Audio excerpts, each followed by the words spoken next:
À la une également, les visages de la résistance dans les carnavals des Caraïbes. Bonsoir Charles Frégé. Soyez le bienvenu sur TV5 Monde. Vous êtes photographe. Votre ouvrage, disons-le, est purement magnifique. Il a pour titre Cimarron, mascarade et liberté. C'est aux éditions Actes Sud. Alors, pour commencer, tout le monde ne connaît pas forcément à quoi renvoie ce terme Cimarron, espagnol. C'est quoi ? Cimarron, c'est un terme qui est plutôt péjoratif à l'origine, qui avait à voir avec l'idée de ces esclaves fugitifs. Et il y avait l'idée dans le mot cimarron de retourner dans les arbres. En fait, c'était complètement discriminatoire. Et puis ensuite, le terme est devenu hyper valorisant puisque s'échapper, créer une société à l'extérieur, c'était une forme de résistance. Créer une société, c'est-à-dire on a vu des véritables États administrés créés par ces hommes. Il y a eu des vraies expériences de marronnage qui ont duré, ouais, parfois plusieurs décennies. Ouais. Et puis il existe toujours dans toute l'Amérique latine des villages qui sont des villages de marrons. Ouais. Ouais. Brésil, Colombie notamment. Oui, Panama aussi.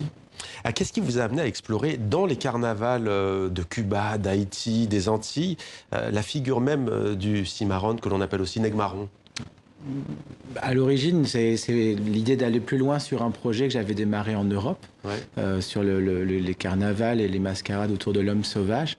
Et puis, évidemment, j'étais allé à la Nouvelle-Orléans pour photographier des Mardi Gras Indians, qu'on vient de voir tout à l'heure à l'écran. Et puis, le projet s'est en fait étalé sur toute l'Amérique, quoi. 1848, date de l'abolition de l'esclavage, le cimarron devient alors une figure héroïque de l'homme résistant à l'oppression. Dans ces carnavals, vous, qu'est-ce qui vous frappe en fait? C'est la fréquence, la répétition même de ces mascarades? Bon, d'abord, c'est pas que des carnavals. En plus, ouais. C'est plus large. Ça touche à différentes fêtes religieuses. Ça peut toucher aussi à Noël, à Pâques. Donc, au rite vaudou en Haïti, par exemple. Ou au candomblé au Brésil. Qu'est-ce qui est troublant dans ces mascarades? Ce qui est intéressant, c'est que ce qu'on voit, c'est très festif avant tout, mais ce que ça cristallise, ce qui est représenté souvent, touche à des représentations qui viennent vraiment de ces moments de domination et d'agression, d'esclavage. 300 photos de la Guadeloupe au Brésil en passant par le sud des États-Unis. Vous avez donc choisi d'immortaliser ces représentations. Qu'est-ce que l'on rejoue au juste à travers ces mascarades, à votre avis ? C'est variable, c'est compliqué, hein, mais on est sur trois populations qui se regardent un peu en chien de faïence. On a d'un côté les colons, entre guillemets, ou les descendants de colons, et puis les descendants d'Indiens, et puis les afro-descendants. Et tout ça, ça fait des formes de représentation croisées autour de l'homme rose, l'homme rouge et l'homme noir.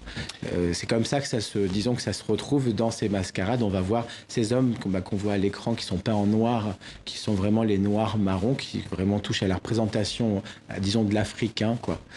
On sent bien à travers vos photos aussi, il y a un contraste entre l'aspect parfois festif, pas toujours, mais aussi l'histoire, 12 millions de personnes déportées, soumises à l'esclavage.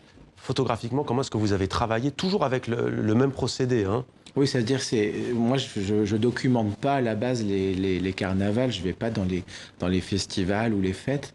Je prends rendez-vous avec des groupes, on les localise, on les trouve et ensuite je vais sur place les photographier. Prise de vue frontale, portrait posé la plupart du temps en pied?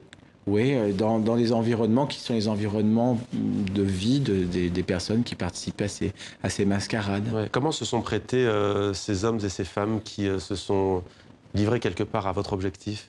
Je pense qu'il y a une part de fierté. C'est pas toujours très simple, mais il y a eu parfois des belles rencontres en tout cas. Ouais. Vous l'avez dit donc, le candomblé du Brésil, le vaudou en Haïti, le carnaval en Louisiane, aussi des formes variées, mais ce spectacle rappelle donc une histoire douloureuse.